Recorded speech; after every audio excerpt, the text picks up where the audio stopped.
Everyone, welcome to the channel. So it's me Aakriti Singh. आज के video में मैं आपके साथ शेयर करने वाली हूँ फिजियोलॉजी ऑफ सर्कुलेटरी सिस्टम, जो कि बीएससी नर्सिंग फर्स्ट सेमेस्टर के स्टूडेंट के लिए एक बहुत ही इंपॉर्टेंट टॉपिक है। इसका एक handwritten notes with explanation. तो इस वीडियो को एंड तक देखना। अभी के लिए चैनल को सब्सक्राइब करके बेल आइकन पे क्लिक कर लो, क्योंकि आज से मैंने एक सीरीज स्टार्ट करी है जिसमें मैं आपके साथ अपनी हैंड रिटन नोट्स का एक्सप्लेनेशन आपके साथ शेयर करूंगी, जो आपके लिए हेल्पफुल होगा आपको फिजियोलॉजी का एक क्विक नोट्स बनाने के लिए, साथ ही साथ आपके फिजियोलॉजी के सब्जेक्ट्स के जो भी यूनिट्स हैं, unit wise basic and important concept समझने के लिए। इसके अलावा ये नोट्स क्विक और शॉर्ट नोट्स है। अगर आपको डिटेल नोट्स बाय करनी है तो आप स्क्रीन पे दिए गए कॉन्टैक्ट नंबर पे 149 रुपीज में फिजियोलॉजी की कंप्लीट डिजिटल नोट्स आप मुझसे बाय कर सकते हो। अभी के लिए फटाफट से एक notebook, blue pen, black pen लेकर के बैठो, ताकि मैं स्क्रीन पे जो नोट्स आपको शेयर करूंगी वो आप नोट डाउन करते चलो। तो at the end of the video आपके पास एक प्रॉपर एक्सप्लेनेशन होगा, साथ ही साथ आपकी एक नोट्स होगी जिसको आप अपने जब भी आपको टाइम मिले, जब भी आपका मन हो, जब भी आपको जरूरत हो, आप एज अ रिवीजन के लिए उसको यूज कर सकते हो। साथ ही साथ आप कॉम्प्लेक्स टॉपिक्स के इजी एक्सप्लेनेशन के लिए भी उस नोट को यूज कर सकते हो। तो चलो हम अपना एक्सप्लेनेशन और डिस्कशन स्टार्ट करते हैं, बट उसके पहले make sure to subscribe and click on the bell icon to get notified of all the upcoming videos. Circulatory and lymphatic system. So dear student, जैसा कि आप देख सकते हैं, ये मैंने एक हैंड रिटेन नोट्स आप लोगों के लिए प्रिपेयर किया है, जो कि ये रनिंग नोट्स है और आपके लिए एक शॉर्ट नोट का भी काम करेगा। अगर आपको डिटेल नोट्स चाहिए तो उसके लिए आप स्क्रीन पे दिए गए कॉन्टैक्ट नंबर पे मुझे मैसेज कर सकते हो। आप 149 रुपीज़ में फिजियोलॉजी का डिटेल नोट्स मुझसे डिजिटल पीडीएफ बाय कर सकते हो। ठीक है, तो सबसे पहले हम इंट्रोडक्शन देखते हैं। तो इंट्रोडक्शन में अगर हम सर्कुलेटरी एंड लिम्फेटिक सिस्टम की बात करें तो ये वाइटल है, लाइक इम्पॉर्टेंट है। किस लिए? ताकि हमारा ये फ्लूइड्स का, न्यूट्रिएंट्स का ट्रांसपोर्टेशन हो पाए, गैसेस का एक्सचेंज हो पाए, एंड जो हमारी बॉडी में वेस्ट जनरेट हो रहा है वो हमारी बॉडी से बाहर निकल पाए। ठीक है, तो एक तरीके से हम कह सकते हैं कि जो सर्कुलेटरी सिस्टम है वो ट्रांसपोर्टेशन, ठीक है, गैसियस एक्सचेंज एंड वेस्ट को हमारी बॉडी से रिमूव करने के लिए बहुत ही ज्यादा इंपॉर्टेंट है, circulatory as well as lymphatic system. इसके बाद अब हम आगे बढ़ते हैं सर्कुलेटरी सिस्टम। तो सर्कुलेटरी सिस्टम का क्या काम होता है? सर्कुलेशन ऑफ ब्लड, हमारी पूरी बॉडी में ब्लड को सर्कुलेट कराना। आपको भी मतलब अब तक, जैसे कि अभी तो हम ये नर्सिंग के लेवल पे आकर के पढ़ रहे हैं, बट इसके पहले आपने ह्यूमन फिजियोलॉजी में क्लास 11 की बायोलॉजी के एनसीईआरटी में पढ़ा होगा, तो आपको आइडिया होगा कि ब्लड के साथ ही बहुत सारी चीजें बाइंड अप होकर के हमारी बॉडी टिश्यूज तक जाती हैं, और फिर वहां से जो भी वेस्ट मटेरियल होता है वो हमारे ब्लड के साथ फिर वापस आता है, जो कि आप एक बार ये ऑक्सीजनेटेड ब्लड, डीऑक्सीजनेटेड ब्लड के फॉर्म में, ये कॉन्सेप्ट आपने थोड़ा बहुत पढ़ा होगा। उसके बाद लिम्फेटिक सिस्टम। तो लिम्फेटिक सिस्टम क्या करता है? ये लिम्फ के सर्कुलेशन का काम करता है। ठीक है, लिम्फ का क्या रोल होता है हमारी बॉडी में? तो ये हमारी बॉडी के इम्यूनिटी को मेंटेन करता है, साथ ही साथ हमारी बॉडी में जो फ्लूइड है उसके बैलेंस को मेंटेन करने की जो रिस्पॉन्सिबिलिटी है वो कौन सा सिस्टम हमारा करता है? वो है हमारा लिम्फेटिक सिस्टम। ठीक है, अब हम सर्कुलेटरी सिस्टम और लिम्फेटिक सिस्टम को थोड़ा डिटेल में देखते हैं। तो सर्कुलेटरी सिस्टम की अगर हम बात करें, तो सर्कुलेटरी सिस्टम क्या है? हमारा नेटवर्क ऑफ हार्ट। ठीक है, मतलब एक हार्ट के नेटवर्क की हम बात कर रहे हैं, जिसमें हमारा ब्लड एंड ब्लड वेसल्स आते हैं। अब ये क्या करते हैं? मतलब हार्ट, ब्लड और ब्लड वेसल्स सब मिलकर के एक नेटवर्क बनाते हैं दैट ट्रांसपोर्ट्स ऑक्सीजन, जो ऑक्सीजन के ट्रांसपोर्ट का काम करता है, न्यूट्रिएंट्स के ट्रांसपोर्ट का काम करता है, हार्मोन्स के ट्रांसपोर्ट का काम करता है। मतलब हमारी बॉडी के जिस भी टिश्यूज को ऑक्सीजन की नीड है, जो पर्टिकुलर न्यूट्रिएंट्स की नीड है, जो हार्मोन्स की जहां नीड्स है, वहां तक उस चीज को ट्रांसपोर्ट करने का, पहुंचाने का काम हमारा सर्कुलेटरी सिस्टम करता है। और and waste to and from body tissues to maintain homeostasis. जैसा कि मैंने बताया, हमारे बॉडी टिश्यूज पे, लाइक हमारे बॉडी सेल्स में, टिश्यूज में मेटाबॉलिक रिएक्शंस होते रहते हैं, और हर एक मेटाबॉलिक रिएक्शंस का कुछ ना कुछ वेस्ट प्रोडक्ट है जो बाहर निकलता है। तो उस जिस भी टिश्यू साइड पे जो भी वेस्ट प्रोडक्ट हमारा जनरेट हुआ है, उस वेस्ट प्रोडक्ट का हमारी बॉडी से बाहर निकलना, एक्सक्रीट आउट होना इंपॉर्टेंट है। अदरवाइज वो वेस्ट प्रोडक्ट हमारी बॉडी में बिल्डअप होता रहेगा, तो जो आगे जाकर के डिफरेंट टाइप्स के इन्फेक्शन का कारण बनेगा। तो इसलिए ऐसा ना हो, तो जरूरी है कि जो भी मेटाबॉलिक रिएक्शंस का जो भी वेस्ट प्रोडक्ट हमारी बॉडी में जनरेट हो रहा है वो हमारी बॉडी से बाहर निकले, ताकि हमारी बॉडी का होम्योस्टेसिस मेंटेन रहे, मतलब कि हमारी बॉडी का जो भी फ्लूइड इलेक्ट्रोलाइट बैलेंस है वो मेंटेन रहे। ठीक है, आई होप इतना आपको समझ में आया होगा। अब हम आगे बढ़ते हैं। अब हम डिस्कस करते हैं functions of circulatory system. Mean circulatory system का क्या फंक्शन है। जैसे कि मैंने अभी बताया ट्रांसपोर्टेशन, ठीक है, न्यूट्रिएंट और गैसेस का जो भी ब्लड कंपोनेंट्स का जिस भी टिश्यू को जरूरत है वहां तक वो ट्रांसपोर्ट करना। प्रोटेक्शन, ठीक है, हमारी बॉडी को प्रोटेक्ट करना, बॉडी टिश्यू सेल्स को प्रोटेक्ट करना, क्योंकि भाई किसी भी पर्टिकुलर टिश्यू को अगर जो भी पर्टिकुलर अमाउंट का ब्लड चाहिए, जो भी ऑक्सीजन चाहिए, न्यूट्रिएंट चाहिए, अगर वो नहीं पहुंच पा रहा है तो ऑब्वियसली बात है ना कि वो डैमेज हो जाएगा। तो एक तरीके से ये जो सर्कुलेशन का ब्लड सर्कुलेटरी सिस्टम है वो हमारे बॉडी सेल्स और टिश्यूज को प्रोटेक्ट कर रहा है। एंड देन रेगुलेशन, मतलब कहाँ पे कौन सा न्यूट्रिएंट पहुंचाना है, ठीक है, कहाँ से क्या चीज हमको, कौन सा वेस्ट प्रोडक्ट कलेक्ट करके हमारी बॉडी से बाहर निकालना है, ये सारा काम करने का काम, ये सारा चीज जैसे कि ट्रांसपोर्टेशन, प्रोडक्शन एंड रेगुलेशन कौन मैनेज कर रहा है? सर्कुलेटरी सिस्टम, ठीक है। अब हम ट्रांसपोर्टेशन में वो क्या कर रहा है, प्रोटेक्शन में क्या कर रहा है, रेगुलेशन में क्या कर रहा है, अब हम वो थोड़ा डिटेल में देखते हैं। तो ट्रांसपोर्टेशन की अगर हम बात करें तो oxygen from lungs to tissues, circulatory system क्या करता है, लंग्स से जो ऑक्सीजन हमें मिल रहा है उसको कहां तक ट्रांसपोर्ट कर रहा है, हमारे टिश्यूज पे। फिर carbon dioxide from tissues to lungs, देखो सिंपल सी बात है, लंग्स से ऑक्सीजन ले करके टिश्यूज को, जो फ्रेश ऑक्सीजन है वो टिश्यूज तक पहुंचा रहा है हमारा circulatory system. And then tissues पे जो भी मेटाबॉलिक रिएक्शंस हो रहा है तो वहां पे जो वेस्ट प्रोडक्ट जैसे कि कार्बन डाइऑक्साइड, हम सबको पता है कि हमारी बॉडी में अगर कार्बन डाइऑक्साइड का लेवल बहुत ज्यादा हो जाता है तो वो हमारे लिए हार्मफुल होता है। तो जो भी कार्बन डाइऑक्साइड जनरेट हो रहा है टिश्यू साइड पे, वहां से कलेक्ट करके वापस से लंग्स में ले आ रहा है, ठीक है, ताकि हमारा जो रेस्पिरेशन का प्रोसेस है, एक बार हम इंस्पायर करते हैं, हम सांस अंदर लेते हैं और फिर हम एक बार एक्सपायर करते हैं जिसमें कि हम सांस को बाहर निकालते हैं। तो उसमें कार्बन डाइऑक्साइड हम लंग्स के, मतलब ये सारा जो रेस्पिरेशन का प्रोसेस है वो लंग्स मैनेज कर रहा है। तो लंग्स में अगर हमारा पर्टिकुलर अमाउंट का ऑक्सीजन लंग्स से निकल के टिश्यूज तक पहुंच रहा है, फिर टिश्यूज से जो कार्बन डाइऑक्साइड जनरेट हो रहा है वो वापस से लंग्स में आ रहा है। तो जब हम सांस बाहर छोड़ते हैं, ऐसे जब इंस्पायरेशन और एक्सपायरेशन का प्रोसेस करते हैं तो उसके थ्रू हमारी बॉडी का जो भी एक्सेस कार्बन डाइऑक्साइड है वो बाहर निकल जाएगा। Then nutrients from digestive tract to cells, तो डाइजेस्टिव ट्रैक्ट में हमको पता है कि हमारा जो भी हम फूड वगैरह लेते हैं वो हमारे डाइजेस्टिव ट्रैक्ट में जा करके, मतलब जब वो वहाँ पे डाइजेस्ट होता है तो उसका जो भी पर्टिकुलर न्यूट्रिएंट होता है वो हमारी बॉडी को सेल्स, हमारी बॉडी के सेल्स तक वो पर्टिकुलर न्यूट्रिएंट पहुँचाना हमारे लिए ज़रूरी है, ठीक है। उसके बाद हार्मोन्स, बट हार्मोन्स डिस्कस करने के पहले एक बार मैं आपको एक चीज दोबारा से रिकॉल करा दूं। डाइजेस्टिव ट्रैक्ट में आपको पता होगा कि स्मॉल इंटेस्टाइन में हमारा फाइनल फूड डाइजेशन होता है। तो स्मॉल इंटेस्टाइन्स में फिर उसके बाद वहां से जो हमारे सेल्स होते हैं वहां पे न्यूट्रिएंट्स का एब्जॉर्ब होने वाला जो काम होता है वो सब, मतलब सेल्स को जो भी न्यूट्रिएंट्स हमें फूड से मिले हैं डाइजेशन प्रोसेस कंप्लीट होने के बाद उस न्यूट्रिएंट को सेल्स तक पहुंचाने का काम हमारे सर्कुलेटरी सिस्टम का होता है, ठीक है। फिर हार्मोन्स की बात करें तो hormones from endocrine glands to target organs, जैसे कि हमारे जो एंडोक्राइन ग्लैंड्स होते हैं उससे जो हार्मोन्स रिलीज होते हैं, उन हार्मोन्स को जो भी टारगेट ऑर्गन्स, मतलब कि पर्टिकुलर ऑर्गन्स पे, जिस ऑर्गन पे जिस हार्मोन्स की नीड है उस पर्टिकुलर ऑर्गन पे उस पर्टिकुलर हार्मोन को पहुंचाने का काम सर्कुलेटरी सिस्टम का होता है, ठीक है। Then waste product to kidneys and skin for excretion, तो ऑब्वियसली बात है ना भाई कि किडनी जो है वो हमारे वेस्ट प्रोडक्ट को बाहर निकालने का काम करती है, क्योंकि फिल्टरेशन का काम किसका है, हमारे किडनी का। तो जो भी पूरे बॉडी टिश्यूज सेल्स पर वेस्ट प्रोडक्ट जनरेट हुआ है उस वेस्ट प्रोडक्ट को कलेक्ट करके वापस से किसी भी तरीके से किडनी तक ले आना, ताकि किडनी उसको फिल्टर कर सके।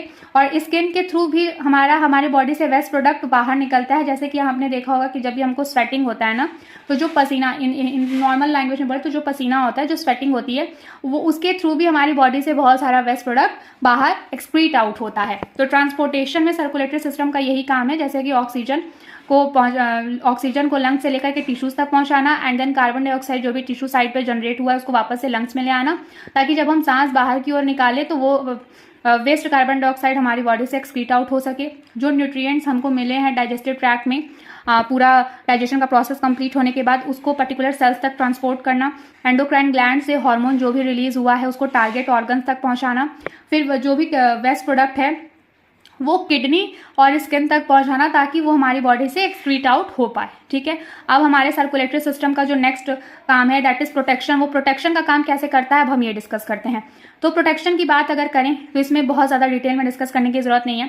पहला तो white blood cells fight infection, हमारे जो ब्लड के कॉम्पोनेंट्स होते हैं आरबीसी, ठीक है, और WBC that is the white blood cells. तो RBC तो एरिथ्रोसाइट्स है, वो सब हम बाद में डिस्कस करेंगे, but WBC that is the white blood cells जो होते हैं वो इन्फेक्शन से हमें प्रोटेक्ट करते हैं। तो हमारी बॉडी में अगर पर्टिकुलर अमाउंट में वाइट ब्लड सेल्स प्रेजेंट होंगे, सफिशिएंट अमाउंट में वाइट ब्लड सेल्स प्रेजेंट होंगे, तो जब भी हमारा एक्सपोजर किसी भी इन्फेक्शन कॉजिंग एजेंट से होगा, जब भी हमारा एक्सपोजर किसी भी इन्फेक्शन कॉजिंग एजेंट से होगा, तो उस टाइम पे हमारी बॉडी के जो वाइट ब्लड सेल्स होंगे वो हमें हेल्प करेंगे ताकि हम उस इन्फेक्शन से, हमारी बॉडी उस इन्फेक्शन से फाइट कर सके, ठीक है, उसको इनगल्फ कर लेगा, ताकि भाई तुम्हारी बॉडी में एंटर किए, तुम हार्मफुल एजेंट हो बट अब तुम यहाँ पे अपना रेप्लिकेशन नहीं कर सकते।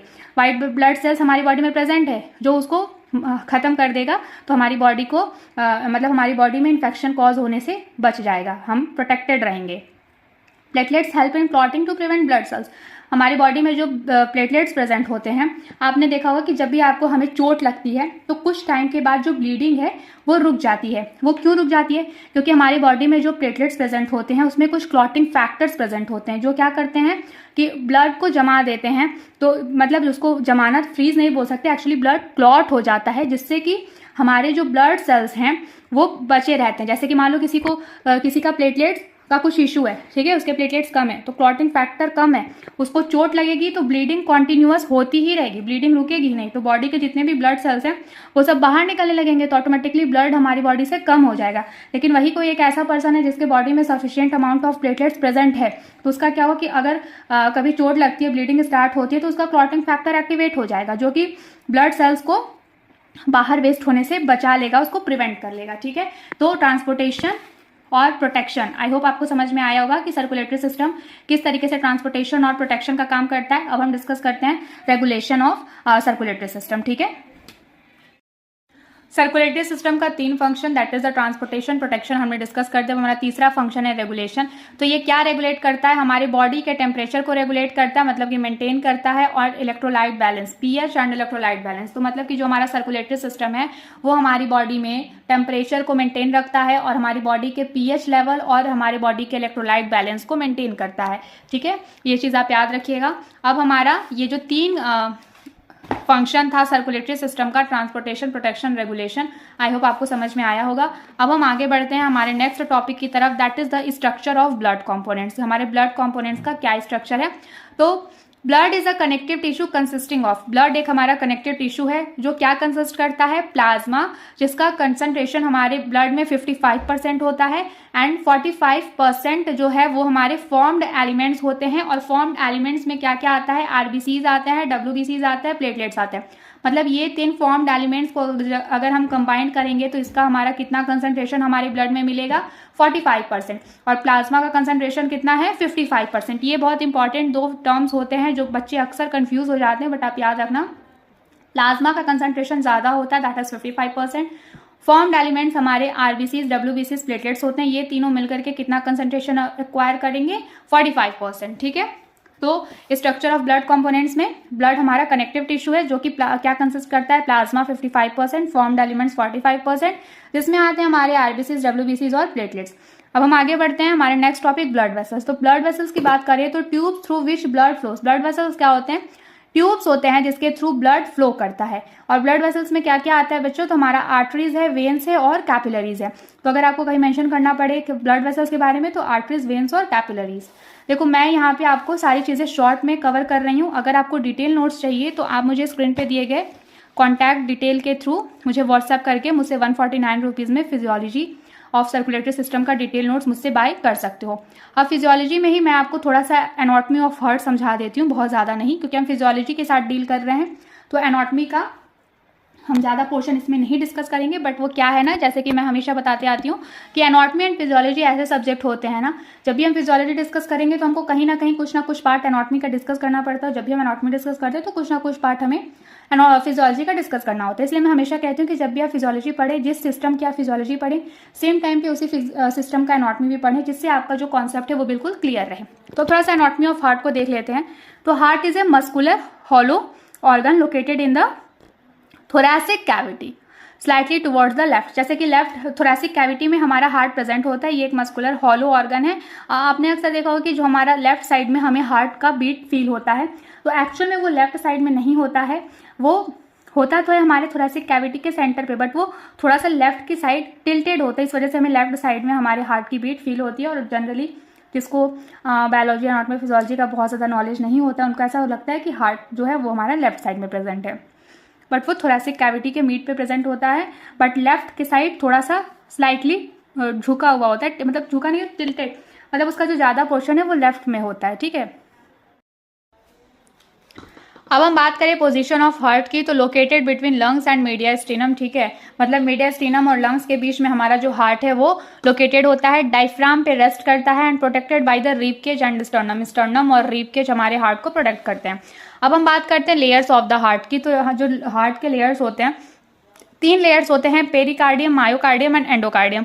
पेरिकार्डियम क्या होता है? प्रोटेक्टिव आउटर कवरिंग, मतलब कि जो सबसे बाहर वाली लेयर होती है, जैसे मान लो ये 3 लेयर्स हैं। ठीक है, ठीक है, तो सबसे ऊपर जो हमारी ये वाली लेयर होगी जो प्रोटेक्टिव लेयर होगी। ठीक है, फिर उसके बाद मायोकार्डियम, मस्कुलर मिडल लेयर होगा। ठीक है, बीच का, and endocardium, smooth inner muscle, inner lining, जो सबसे अंदर वाली लेयर होगी वो हमारी क्या होगी? एंडोकार्डियम होगी। और अंदर वाली जो लेयर्स होती है वो हमेशा स्मूथ मसल सेल से बन के मिली होती है, मिल के बनी होती है। ठीक है, तो हमारा हार्ट के लेयर की अगर हम बात करें तो 3 लेयर्स होता है, पेरिकार्डियम जो कि आउटर प्रोटेक्टिव कवरिंग का काम करता है, मायोकार्डियम जो कि मस्कुलर मिडिल लेयर होता है, एंड एंडोकार्डियम जो कि स्मूथ इनर लाइनिंग होती है। ठीक है, अब हम बात करते हैं चैम्बर्स ऑफ हार्ट। तो हम सबको पता है बच्चों कि हार्ट में हमारे 4 चैम्बर होते हैं। पहला होता है हमारा right atrium, right ventricle, left atrium, left ventricle, मतलब राइट आर्ट्रियम के नीचे राइट वेंट्रिकल प्रेजेंट होगा, फिर लेफ्ट आर्ट्रियम के नीचे, लेफ्ट आर्ट्रियम के नीचे लेफ्ट वेंट्रिकल प्रेजेंट होगा। ठीक है, राइट आर्ट्रियम क्या करता है? Receives deoxygenated blood from the body, हमारी बॉडी में जो भी डीऑक्सीजनेटेड ब्लड है उसको रिसीव करता है। राइट वेंट्रिकल क्या करता है? Pumps blood to the lungs through pulmonary artery. तो राइट वेंट्रिकल क्या कर रहा है? राइट आर्ट्रियम में जो भी डीऑक्सीजनेटेड ब्लड कलेक्ट हो रहा है वो राइट वेंट्रिकल में जा रहा है, फिर ये राइट वेंट्रिकल पल्मोनरी आर्टरी के थ्रू उस ब्लड को लंग्स में पंप कर दे रहा है ताकि वो ब्लड दोबारा से ऑक्सीजनेट हो पाए। ठीक है, then left atrium, left atrium क्या कर रहा है? ये ऑक्सीजनेटेड ब्लड रिसीव करता है, ठीक है, लंग से, एंड देन ये जो लेफ्ट आर्ट्रियम से ऑक्सीजनेटेड ब्लड निकल के लेफ्ट वेंट्रिकल में जाएगा, फिर ये pumps blood to the body through the aorta, aorta के थ्रू ऑक्सीजनेटेड ब्लड हमारी बॉडी में सर्कुलेट होगा, मतलब आएगा बाहर हार्ट से। तो ये जो सर्कुलेशन, जो मतलब हार्ट किस तरीके से फंक्शन करता है, कैसे ऑक्सीजनेटेड और डीऑक्सीजनेटेड ब्लड का सर्कुलेशन होता है, तो वो हम एक अलग पर्टिकुलर टॉपिक में पढ़ेंगे। अभी मैं इस टॉपिक में, इस वीडियो में आपके साथ सर्कुलेटरी सिस्टम और लिम्फेटिक सिस्टम का एक क्विक ओवरव्यू आप कह सकते हो मैं आपके साथ डिस्कस कर रही हूँ। एंड अगेन मैं फिर से बोल रही हूँ कि अगर आपको डिटेल नोट्स चाहिए, ये तो आपके अंडरस्टैंडिंग के लिए, आपका जो एक बेसिक ओवरव्यू है वो क्लियर हो जाए, और मतलब ये भी काफ़ी यूजफुल नोट्स है, क्योंकि इसी से आपको आइडिया लगेगा कि आपको एक्चुअल में पढ़ना क्या है, किस तरीके से नोट्स बनानी होती है। ठीक है, क्विक नोट्स कैसे बनानी होती है, बट डिटेल नोट्स बहुत ज़रूरी है, क्योंकि जब हम डिटेल में कोई टॉपिक को पढ़ते हैं तभी हम एग्जाम में सही से आंसर लिख पाते हैं। तो डिटेल नोट्स के लिए स्क्रीन पे दिए गए नंबर पे आप मुझसे 149 रुपीज़ में फिजियोलॉजी की नोट्स बाय कर सकते हो, जिसमें आपको पूरा जितना भी आपका सिलेबस है ना उतना पूरा आपको नोट्स मिलेगा। ठीक है, फिर अब हम बात करते हैं हार्ट वॉल्व्स की। तो हार्ट वॉल्व्स हमारे कितने होते हैं बच्चों? हार्ट वॉल्व्स हमारे 2 होते हैं। पहला होता है हमारा आर्ट्रियो वेंट्रिकुलर वॉल्व्स, जिसको हम एवी वॉल्व्स बोलते हैं, और दूसरा होता है हमारा सेमी लूनर वॉल्व्स। ठीक है, तो आर्ट्रियो वेंट्रिकुलर वॉल्व्स में हमारे कितने 2 आते हैं। एक आता है हमारा ट्राइकस्पिड वाल्व जो कि राइट साइड पे प्रेजेंट होता है, और एक आता है हमारा बाइकस्पिड या फिर मिट्रल वॉल्व। बाइकस्पिड को हम मिट्रल वाल्व भी बोलते हैं, ये हमारा लेफ्ट साइड पे प्रेजेंट होता है। ठीक है, फिर सेमीलूनर वाल्व की बात करें तो इसमें 2 होते हैं, एक होता है हमारा पल्मोनरी वाल्व और एक होता है आयोटिक वाल्व। ठीक है, तो क्लियर है, आर्ट्रियो वेंट्रिकुलर वाल्व्स होते हैं और सेमी लूनर वाल्व्स होते हैं। जब भी हार्ट वाल्व्स का पूछे तो हार्ट वाल्व्स कितने होते हैं? 2 होते हैं, आर्ट्रियो वेंट्रिकुलर वाल्व्स और semi lunar valves. Atrio ventricular valves के अंडर आते हैं ट्राइकस्पिड वाल्व जो कि राइट साइड पे प्रेजेंट होता है, और होता है बाइकस्पिड जिसको हम मिट्रल वाल्व भी बोलते हैं, लेफ्ट साइड पे प्रेजेंट होता है। सेमी लूनर वाल्व्स में आते हैं हमारे पल्मोनरी वाल्व्स और आयोटिक वाल्व्स। ठीक है, इतना समझ में आया। अब हम आगे बढ़ते हैं। अब हम हमारा नेक्स्ट इंपॉर्टेंट टॉपिक डिस्कस करते हैं, that is coronary artery. Coronary arteries, coronary arteries हमारी 2 होती हैं, एक होती है राइट कोरोनरी आर्टरीज और दूसरी होती है लेफ्ट कोरोनरी आर्टरीज। मतलब एक राइट साइड में कोरोनरी आर्टरीज प्रेजेंट होगी और एक लेफ्ट साइड में कोरोनरी आर्टरी प्रेजेंट होगी। ये क्या करता है? तो provide oxygen rich blood to the heart muscles itself. मतलब हार्ट, भाई जो हार्ट हमारी पूरी बॉडी को ऑक्सीजनेटेड ब्लड प्रोवाइड कर रहा है, हार्ट भी तो एक ऑर्गन है, तो उसके मसल्स को भी तो ऑक्सीजनेटेड ब्लड की जरूरत होगी। तो हार्ट को ऑक्सीजन रिच ब्लड पहुंचा, मतलब हार्ट के जो मसल्स होते हैं उनको ऑक्सीजन रिच ब्लड कौन पहुंचाने का काम करता है, right coronary arteries, left coronary arteries, मतलब कि कोरोनरी आर्टरीज हमारे हार्ट मसल्स को ऑक्सीजन रिच ब्लड प्रोवाइड कराने का काम करते हैं। ठीक है, अब हम आगे बढ़ते हैं next topic, that is the nerve and blood supply to the heart. तो हार्ट में नर्व और ब्लड सप्लाई कैसे होता है? सबसे पहले हम ब्लड सप्लाई की बात करें तो अभी हमने डिस्कस किया कि जो कोरोनरी आर्टरीज होती हैं वो हार्ट को ब्लड सप्लाई करने का काम करती हैं, ऑक्सीजन रिच ब्लड सप्लाई करने का काम करती है। साथ ही साथ कार्डियक वेन्स, जो कार्डियक मतलब हार्ट, ठीक है, तो उसमें जो वेन्स प्रेजेंट होती हैं प्लस जो कोरोनरी आर्टरीज प्रेजेंट होती है उसके थ्रू हमारे, क्योंकि हार्ट भी तो एक ऑर्गन है और जैसे बाकी के ऑर्गन को ऑक्सीजन रिच ब्लड की जरूरत है, हार्ट के मसल्स को भी ऑक्सीजन रिच ब्लड की जरूरत है। तो ऑक्सीजनेटेड ब्लड पहुंचाने का काम कोरोनरी आर्टरीज और कार्डियक वेन्स के थ्रू होता है।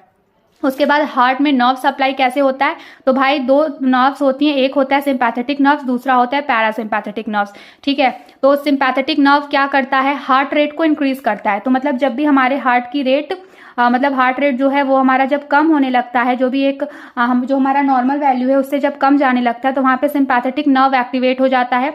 और ये सिंपैथेटिक नर्व्स क्या करते हैं, मतलब हार्ट जो कम हो गया है, जो एक नॉर्मल हार्ट रेट कम हो गया उसको दोबारा से इंक्रीज करके नॉर्मल लेवल पे लेकर के आते हैं। फिर दूसरा होता है हमारा पैरासिम्पैथेटिक नर्व। तो पैरासिम्पैथेटिक नर्व क्या करता है? डिक्रीज हार्ट रेट, मतलब कि जब हमारा हार्ट किसी भी वजह से हार्ट रेट बहुत ज्यादा ओवर हो गया है, ठीक है, हाई हो गया है, नॉर्मल वैल्यू से बहुत ज्यादा ऊपर चला गया, तो उसको वापस से डिक्रीज करके नॉर्मल लेवल पे लाने का काम कौन करता है? Parasympathetic nerves. ठीक है, तो कंफ्यूज मत होना, जब भी हमारा हार्ट रेट नॉर्मल वैल्यू से बहुत कम हो गया है, अब उसको बढ़ाने की जरूरत है ताकि वो दोबारा से नॉर्मल वैल्यू पे आए, तो उसको कौन सही करता है? सिंपैथेटिक नर्व सही करता है। वहीं पैरासिम्पैथेटिक नर्व क्या करता है? जब भी हमारा हार्ट रेट नॉर्मल वैल्यू से बहुत ज्यादा ऊपर चला गया है, उसको कम करके वापस से नॉर्मल वैल्यू पे ले आना है, तो डिक्रीज करना है, तो उस टाइम पे कौन सा नर्व एक्टिवेट होता है? Parasympathetic nerve. ठीक है, अब हम जैसे कि सर्कुलेटरी सिस्टम डिस्कस कर रहे हैं तो उसमें एक छोटा सा टॉपिक और मैं आपके साथ डिस्कस करना चाहूंगी, veins used for IV injection. जैसे कि हम नर्सेज को हमारा जो एक मेन काम होता है that is the injection administration का। तो जब आईवी इंजेक्शन एडमिनिस्टर करना होता है तो हमें कौन कौन सी आइडियल वेन्स में ही आईवी इंजेक्शन लगाना चाहिए? तो वो है हमारा सिफेलिक वेन, बेसिलिक वेन और मीडियन क्यूबाइटल वेन। ठीक है, ये तीन चीजें इंपॉर्टेंट है, ये आप याद रखिएगा। अब इसके बाद सर्कुलेटरी सिस्टम, आई होप सारी चीज़ें, मतलब मैंने जितने भी चीज़ें क्विकली आपके साथ डिस्कस करी हैं वो चीज़ें आपको समझ में आया होगा। अब हम बढ़ते हैं हमारे नेक्स्ट, मतलब जो कि हम सर्कुलेटरी सिस्टम के साथ ही पढ़ रहे हैं, that is the lymphatic system. ठीक है, उसको हम थोड़ा जल्दी से डिस्कस कर लेते हैं। तो लिम्फेटिक सिस्टम की अगर हम बात करें, जैसे कि हमने देखा था कि हार्ट में क्या हमने देखा था कि network of blood and blood vessels, उस तरह से लिम्फेटिक सिस्टम में होता है network of lymphatic vessels, lymph nodes and lymphoid organs. मतलब ये सब कुछ मिलकर के क्या बनाते हैं? Lymphatic system. तो लिम्फेटिक सिस्टम क्या, एक तरीके का नेटवर्क है जो lymphatic vessels, lymph nodes and lymphoid organ मिलकर के एक लिम्फेटिक सिस्टम का फॉर्मुलेशन करते हैं। ठीक है, इसका क्या काम होता है? तो ये helps in immunity and fluid balance, हमारे बॉडी की इम्यूनिटी एंड फ्लूइड बैलेंस, मतलब हमारे बॉडी में जो भी फ्लूइड है, इलेक्ट्रोलाइट्स हैं, पीएच है, ठीक है, पीएच लेवल है, उन सबको मेंटेन करने का काम किसका है? लिम्फेटिक सिस्टम का है। ठीक है, और हमारी बॉडी की इम्यूनिटी को मेंटेन करने का काम किसका है? लिम्फेटिक सिस्टम का है। अब उसके बाद हम अगर कंपोनेंट्स ऑफ लिम्फेटिक सिस्टम बोले तो क्या क्या कंपोनेंट्स आते हैं? तो लिम्फ है, लिम्फ वेसल्स है, लिम्फ नोड्स है एंड लिम्फॉइड ऑर्गन्स है। तो कभी क्वेश्चन आए कंपोनेंट्स ऑफ लिम्फेटिक सिस्टम, तो lymph vessels, lymph nodes and lymphoid organs. Lymphoid organs कौन कौन से होते हैं? तो देखो, लिम्फॉइड ऑर्गन हमारे क्या क्या आते हैं बच्चों? स्प्लीन है, टॉन्सिल्स है, थाइमस ग्लैंड है, Peyer's patches in the intestine, ये हमारे लिम्फॉइड ऑर्गन्स हैं। तो कंपोनेंट्स ऑफ लिम्फॉइड ऑर्गन आपका हो जाएगा लिम्फ, ठीक है, लिम्फ है, लिम्फ वेसल्स है, लिम्फ नोड्स है, लिम्फॉइड ऑर्गन्स है। और लिम्फॉइड ऑर्गन्स के अंडर क्या क्या आता है? तो लिम्फॉइड ऑर्गन्स के अंडर स्प्लीन आता है, टॉन्सिल्स आता है, thymus gland and Peyer's patches, जो कि हमारे इंटेस्टाइन में प्रेजेंट होते हैं। ठीक है, अब functions of lymphatic system discuss करें, जैसे कि अभी हमने बताया फ्लूइड बैलेंस, हमारी बॉडी के फ्लूइड को, हमारे बॉडी में जो फ्लूइड का लेवल बैलेंस करने का काम कौन करता है? लिम्फेटिक सिस्टम करता है। डिफेंस मैकेनिज्म, जैसे कि हमारी इम्यूनिटी को मेंटेन रखता है, तो ऑब्वियसली बात है हमारी बॉडी का अगर इम्यून सिस्टम स्ट्रांग है तो इसका मतलब हमारी बॉडी का जो डिफेंस मैकेनिज्म है, मतलब बॉडी के सेल्स को डैमेज होने से प्रोटेक्ट करना, या फिर किसी भी आप बोल सकते हो आउटसाइडर इन्फेक्शन कॉजिंग एजेंट के साथ फाइट करना, ये सारा काम कौन करवाता है? लिम्फेटिक सिस्टम, क्योंकि ये हमारी बॉडी के इम्यून सिस्टम को मेंटेन करता है। तो हमारी बॉडी की अगर इम्यूनिटी स्ट्रांग है तो ऑटोमेटिकली हमारी बॉडी का डिफेंस मैकेनिज्म बहुत अच्छा वर्क करेगा और हम किसी भी टाइप के इन्फेक्शन से बचे रहेंगे। एब्जॉर्प्शन ऑफ फैट्स, जो भी हमारी बॉडी में एक्सेसिव फैट्स उसका एब्जॉर्ब का होना वो कौन देखता है? लिम्फेटिक सिस्टम देखता है, ठीक है। फिर circulation of immune cells and antibodies, जैसा कि हमने बताया कि भाई इम्यून सिस्टम को अगर वो मेंटेन रख रहा है तो ऑब्वियस सी बात है ना कि वो सेल्स जो इम्यून सिस्टम में काम आते हैं, that is the immune cells, उनका सही से सर्कुलेट कराना हमारी पूरी बॉडी में, और हमारी बॉडी में जहाँ जहाँ जिस जिस एंटीबॉडीज की ज़रूरत है उस एंटीबॉडीज को पर्टिकुलर ऑर्गन तक सर्कुलेट कराने का काम, जब जहाँ जो भी जिस सेल पे जो भी एंटीबॉडी एक्टिवेट कराना है वो सब कराने का काम कौन करता है? हमारा लिम्फेटिक सिस्टम, ठीक है। तो लिम्फेटिक सिस्टम का क्या क्या फंक्शन है वो डिस्कस करने के बाद अब हम एक बहुत ही इंपॉर्टेंट टॉपिक डिस्कस करते हैं। जब भी हम बीएससी नर्सिंग कोर्स में कोई भी आंसर लिखते हैं तो उसके बाद हम एक टॉपिक ज़रूर ऐड करते हैं कि नर्सिंग फील्ड में उस चीज़ का क्या एप्लीकेशन और इम्प्लीकेशन है, मतलब नर्सेस के लिए इस पर्टिकुलर चीज़ का नॉलेज क्यों ज़रूरी है। तो देखो, सबसे पहले मॉनिटरिंग वाइटल साइंस। तो भाई जब हमें हार्ट रेट का नॉर्मल वैल्यू पता रहेगा तभी तो हम अच्छे से पता कर पाएंगे, मतलब नॉर्मल वैल्यू और अल्टर्ड वैल्यू जब पता रहेगा तो हम जब भी वाइटल साइन पेशेंट का लेंगे तो हम उसके हार्ट रेट से पता कर सकते हैं कि पेशेंट का जो एक नॉर्मल वाइटल साइन है वो अल्टर्ड हुआ है या फिर नॉर्मल है, मतलब कुछ दिक्कत है तो हम पहले ही आइडेंटिफाई कर सकते हैं उसका वाइटल साइन चेक करके। आईवी थेरेपी, मान लो कोई इंट्रावेनस इंजेक्शन देना है तो मैंने जो आपको यहाँ पे हमने डिस्कस किया था कि जो जिस वेन्स में हमको देना है, जैसे कि सिफेलिक वेन्स, बेसिलिक वेन या मीडियन क्यूबाइटल वेन में ही हम आईवी इंजेक्शन लगाएंगे, ठीक है, आईवी थेरेपी देंगे। इन्फेक्शन कंट्रोल, अगर हमको लिम्फेटिक सिस्टम किस तरीके से काम करता है अगर हमको वो पता रहेगा तो हम जब पेशेंट का केयर करेंगे तो उसको एक्सेसिव या फिर कह सकते हो नोजोकोमियल, जो कि हॉस्पिटल एक्वायर्ड इन्फेक्शन होता है, उससे बचाने में हम अपना जो रोल है वो दे पाएंगे, ठीक है। देन पेशेंट एजुकेशन, पेशेंट को हम तभी एजुकेट कर सकते हैं ना भाई जब हमको पहले से उस चीज़ का नॉलेज हो। तो सर्कुलेटरी सिस्टम और लिम्फेटिक सिस्टम का जब आपको खुद से नॉलेज होगा तभी आप पेशेंट को भी जो भी रिक्वायर्ड एजुकेशन है वो आप उसको दे पाओगे, उसको एजुकेट कर पाओगे। इमरजेंसी केयर, जब भी हमको सर्कुलेटरी सिस्टम का सही से नॉलेज होगा, लिम्फेटिक सिस्टम का नॉलेज होगा, तब जा करके हमको जो भी इमरजेंसी कंडीशन में जो भी इमरजेंसी केयर प्रोवाइड करना होगा हम वो केयर पेशेंट को प्रोवाइड कर पाएंगे। उसके बाद एडिमा मैनेजमेंट, तो भाई अगर हमको लिम्फेटिक सिस्टम का अच्छा खासा नॉलेज होगा तो ही हम एडिमा के कॉजेज को आइडेंटिफाई कर पाएंगे, ठीक है, या फिर सर्कुलेटरी सिस्टम का हमको नॉलेज होगा तभी तो हम कुछ समझ पाएंगे। तो अगर कोई ऐसा पेशेंट है जो एडिमा के साथ सफ़र कर रहा है, स्वेलिंग है, ठीक है, ये सब चीज़ें हैं, तो उसको किस तरीके से मैनेज करना है, इसके लिए हमारे लिए सर्कुलेटरी और लिम्फेटिक सिस्टम का नॉलेज काम आएगा, ठीक है। तो application and implications in nursing of क्या कहते हैं of circulatory and lymphatic system की अगर हम बात करें तो बच्चों यही है कि monitoring vital signs, IV therapy, infection control, patient education, emergency care and edema management. Okay so dear student, आज के लिए सिर्फ इतना ही। अगर आज का लेक्चर आपको अच्छा लगा हो, हैंड रिटन नोट्स का कॉन्सेप्ट आपको यूजफुल लगा हो तो let me know in the comment section. अगर आपको आज की वीडियो अच्छी लगी और आप मुझे कमेंट सेक्शन में बोलोगे तो मैं इसी तरीके से 1 by 1 फिजियोलॉजी का सारा कॉन्सेप्ट, सारा टॉपिक जो भी बीएससी नर्सिंग फर्स्ट सेमेस्टर के सिलेबस में है उसकी वीडियोस ऐसे ही शॉर्ट नोट्स के फॉर्म में आपके साथ शेयर करूंगी। इसके अलावा डिटेल नोट्स के लिए मैं आपको ऑलरेडी बता चुकी हूँ। अगर आपको डिटेल नोट्स परचेस करना हो तो स्क्रीन पे देखे कॉन्टैक्ट नंबर पे आप मैसेज करके 149 रुपीज में मुझसे फिजियोलॉजी की डिटेल नोट्स बाय कर सकते हो। अभी के लिए अगर आपने अब तक चैनल को सब्सक्राइब नहीं किया है तो make sure to subscribe and click on the bell icon to get notified of all the upcoming videos, ठीक है। अपना ध्यान रखो, मन लगा के पढ़ाई करते रहो। हम जल्दी मिलेंगे नेक्स्ट वीडियो में।